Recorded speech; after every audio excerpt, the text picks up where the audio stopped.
সবে মাস চারেক হয়েছে বাংলায় বিজেপি ক্ষমতায় এসেছে।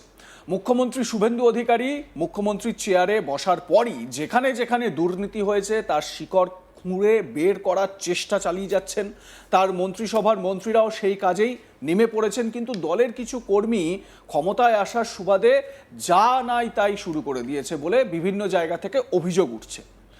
সাধারণ মানুষের সামনে দাঁড়িয়ে পুলিশের উদ্দেশ্যে বদলির হুমকি দিচ্ছেন বিজেপি নেতা, আর সেই বক্তব্যের ভিডিও ছড়িয়ে পড়েছে সোশ্যাল মিডিয়ায়। সেই ভিডিওকে কেন্দ্র করে শুরু হয়েছে বিতর্ক। ক্ষমতায় এসেই এত রোয়াব যে পুলিশকে বদলির হুমকি দিচ্ছেন। এক ঝলকে দেখুন সেই ভিডিওটি, তারপর আসছি বিস্তারিত আলোচনায়। জনতা পার্টির বিরুদ্ধে আজকের আমাদের এই পদযাত্রা। আমি ওখানে দাঁড়িয়েছিলাম, আমাদের একটা টোটো এসেছে, পুলিশ প্রশাসন, আমি বলি এটা ভারতবর্ষের পুলিশ না পাকিস্তান না বাংলাদেশের পুলিশ, আমি জানতে চাই আপনাদের কাছে।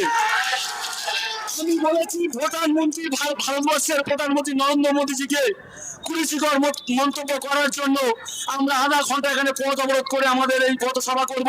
উনি বলছে পথ অবরোধ করা যাবে না। আমি জানতে চাই ওই কি বিশ্বাস পুলিশ? আপনি তৈরি থাকুন, আগামী দিনে আপনাকে সুন্দরবনের কোন এক জায়গায় ট্রান্সফার করবো। এর আমি ভারতীয় জনতা পার্টি 1 নম্বর মতো প্রেসিডেন্ট হিসেবে কথা নিয়ে যাচ্ছি। ভারতবর্ষে জুড়ে যেভাবে ভারত বিরোধী শক্তি বিদেশি কালো টাকার সাহায্যে ভারতবর্ষকে দ্বিখণ্ডিত করার চেষ্টা করছে, সেই ককরোচ জনতা পার্টির বিরুদ্ধে আজকের আমাদের এই পদযাত্রা। আমি ওখানে দাঁড়িয়েছিলাম, আমাদের একটা টোটো এসেছে, পুলিশ প্রশাসন, আমি বলি এটা ভারতবর্ষের পুলিশ না পাকিস্তান না বাংলাদেশের পুলিশ, আমি জানতে চাই আপনাদের কাছে।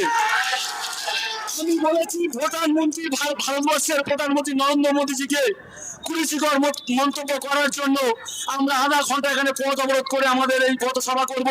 উনি বলছে পথ অবরোধ করা যাবে না। আমি জানতে চাই ওই কি বিশ্বাস পুলিশ?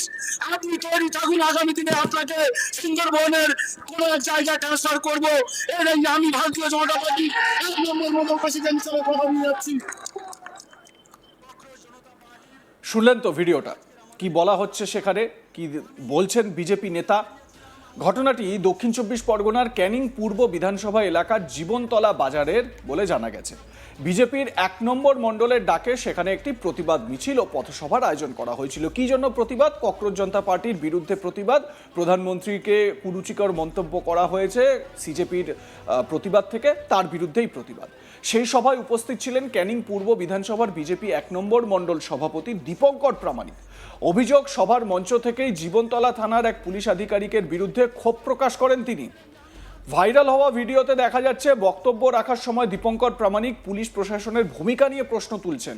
তিনি দাবি করেন জীবনতলা বাজারে পথ অবরোধ করে প্রতিবাদ সভা করতে চেয়েছিল বিজেপি, কিন্তু পুলিশ আধিকারিক সেই কর্মসূচির অনুমতি দেননি এবং পথ অবরোধ না করার কথা জানান।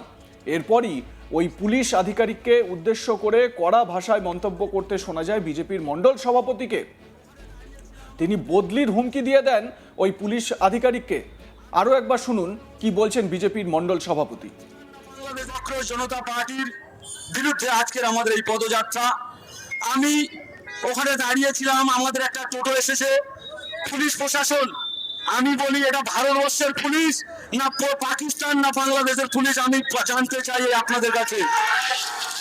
আমি বলেছি প্রধানমন্ত্রী, ভারতবর্ষের প্রধানমন্ত্রী নরেন্দ্র মোদীজিকে কুরুচিকর মন্তব্য করার জন্য আমরা আধা ঘন্টা এখানে পথ অবরোধ করে আমাদের এই পথসভা করব। উনি বলছে পথ অবরোধ করা যাবে না। আমি জানতে চাই ওই কি বিশ্বাস পুলিশ? আপনি তৈরি থাকুন, আগামী দিনে আপনাকে সুন্দরবনের কোন এক জায়গায় ট্রান্সফার করব। এর আমি ভারতীয় জনতা পার্টি 1 নম্বর মতো প্রেসিডেন্ট হিসেবে কথা নিয়ে যাচ্ছি। ভারতবর্ষে জুড়ে যেভাবে ভারত বিরোধী শক্তি বিদেশি কালো টাকার সাহায্যে ভারতবর্ষকে দ্বিখণ্ডিত করার চেষ্টা করছে, সেই ককরোচ জনতা পার্টির বিরুদ্ধে আজকের আমাদের এই পদযাত্রা।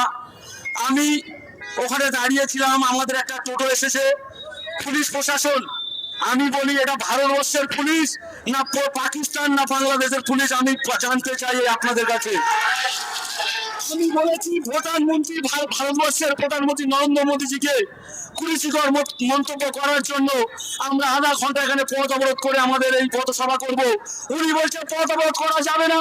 আমি জানতে চাই ওই কি বিশ্বাস প্লিজ, আপনি তৈরি থাকুন, আগামী দিনে আপনাকে সুন্দরবনের কোন এক জায়গায় ট্রান্সফার করবো। এর আমি ভারতীয় জনতা পার্টি 1 নম্বর মতো প্রেসিডেন্ট হিসেবে কথা নিয়ে যাচ্ছি। ভিডিওতে তার বক্তব্য ঘিরেই তৈরি হয়েছে মূল বিতর্ক।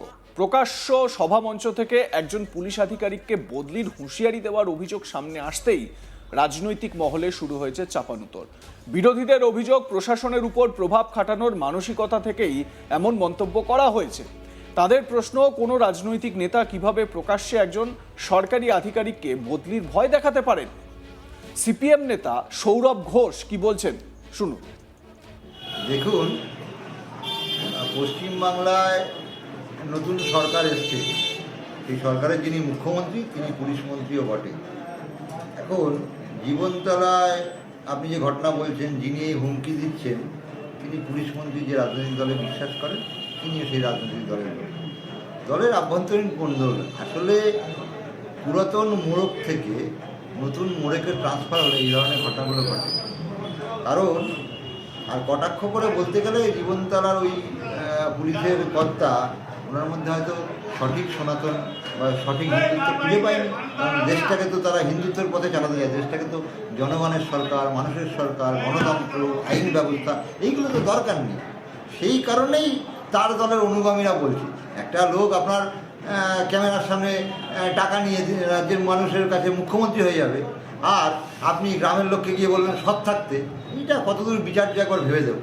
তো তিনি স্বাভাবিকভাবে তার স্বাভাবিক প্রবণতা অনুযায়ী কাজ করতে অসুবিধা হচ্ছে। যা মানে কি বলবো, অন্ধকারের ব্যবস্থা, সেগুলোতে হয়তো সংশ্লিষ্ট পুলিশ অফিসার কোথাও বাধা হয়ে দাঁড়াচ্ছেন, তাকে সরিয়ে দিতে পারলে সেই অন্ধকারের ব্যবস্থাগুলো ভালো চলতে পারে। এই ঘটনার তীব্র প্রতিবাদ জানিয়েছে বিজেপি নেতৃত্ব। তাদের দাবি, বিজেপি কখনোই এই ধরনের বক্তব্যকে সমর্থন করে না। বিজেপি মানুষের পাশে রয়েছে, থ্রেট কালচারে একেবারেই বিশ্বাসী নয়।